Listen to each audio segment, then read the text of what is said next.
We don't usually fall into toxic attachments on purpose. No one wakes up one day and says, "I want a relationship that drains me, confuses me, and hurts my self-worth." And yet, many of us find ourselves deeply attached, almost addicted to people and situations that do exactly that. This addiction doesn't come from weakness or stupidity. It comes from psychology, biology, past experiences, and unmet emotional needs working together in powerful ways. One of the biggest reasons we get addicted to toxic dynamics is unpredictability. The human brain is wired to respond strongly to inconsistency. When someone gives love, attention, or validation, randomly, sometimes warm, sometimes cold, it creates a powerful neurological loop. This is called intermittent reinforcement.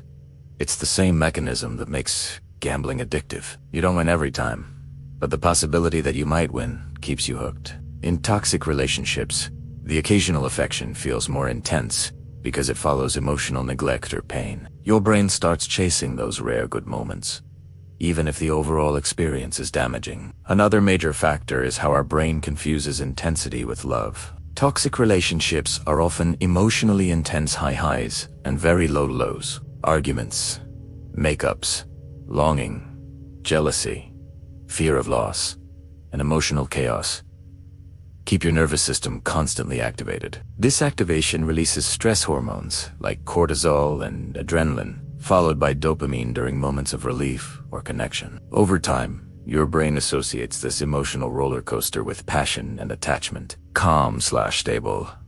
Love can then feel boring or empty because it doesn't trigger the same chemical spikes. Childhood experiences play a huge role as well. Many people who become addicted to toxic dynamics learned early on that love is inconsistent. If care, attention, or approval in childhood was conditional, unpredictable, or tied to pleasing others, the nervous system adapts to that pattern. As adults, familiar emotional pain feels strangely comfortable. The brain seeks what it recognizes, not necessarily what is healthy. There is also the deep human need for validation. Toxic relationships often target insecurities. When someone withholds affection, criticizes, or pulls away, it can trigger a desperate need to prove worth. You start believing that if you can just be better, more patient, more attractive, more understanding, then you'll finally receive the love you crave. This turns the relationship into a personal mission. The pain becomes tied to your identity and self-esteem, making it incredibly hard to let go. Fear of abandonment is another powerful driver. Many toxic bonds are fueled by anxiety rather than love. The thought of losing the person feels unbearable, even if being with them hurts. This fear activates the attachment system in the brain, especially for people with anxious attachment styles. The more distant or unavailable the other person becomes, the stronger the emotional pull feels. Your mind interprets distance as danger, and addiction grows as a survival response. Trauma bonding is one of the most intense reasons we stay addicted to toxic people. Trauma bonds form when pain and affection are mixed together. When someone hurts you emotionally and then comforts you, apologizes, or shows affection afterward, your brain links relief with that person. The same person causing the pain also becomes the source of comfort. This creates a psychological trap where leaving feels more painful than staying, even when the relationship is clearly harmful. Another reason toxicity feels addictive is the illusion of potential. We often don't fall in love with who someone is, but with who we believe they could be. Toxic relationships are full of promises, future talk, apologies, and moments that suggest change is just around the corner. Your mind stays focused on potential rather than reality. You endure pain today because you're emotionally invested in a future that may never arrive. Low self-worth quietly fuels addiction too. When you don't believe you deserve healthy love,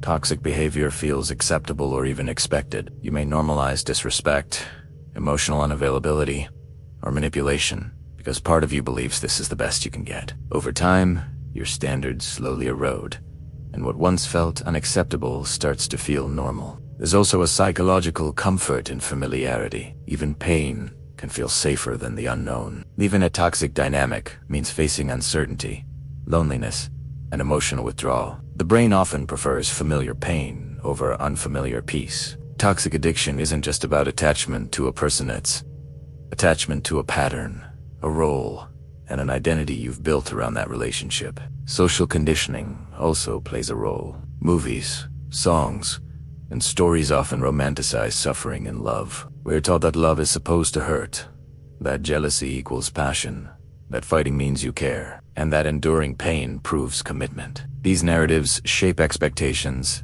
and normalize toxicity, especially for young people, still forming ideas about relationships. Breaking free from toxic addiction is not about willpower alone. It requires awareness, emotional regulation, and often healing old wounds. The first step is recognizing that addiction doesn't mean love it.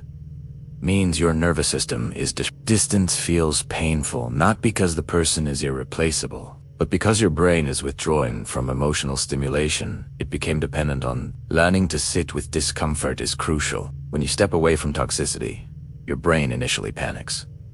It craves the familiar highs and lows. This phase can feel empty, lonely, and confusing. Many people return to toxic situations, not because they want to, but because they want relief from withdrawal. Understanding this process helps reduce self-blame. Healing also means redefining love. Healthy love feels safe, consistent, and calm. It doesn't require you to chase, prove, or lose yourself. At first, this kind of love may feel unfamiliar or even dull. But over time, as your nervous system heals, peace starts to feel more fulfilling than chaos. Self-worth is the antidote to toxic addiction. The more you value yourself, the less you tolerate behavior that harms you. Boundaries become easier. Walking away feels less like loss and more like self-respect. You stop trying to earn love and start choosing relationships where love is freely given. We get addicted to toxic dynamics not because we enjoy pain, but because our brains are trying to meet unmet needs using familiar patterns. Understanding this doesn't excuse toxic behavior, but it explains why leaving can feel so hard. Addiction fades when awareness grows, when healing replaces familiarity, and when self-love becomes stronger than the urge to chase what hurts.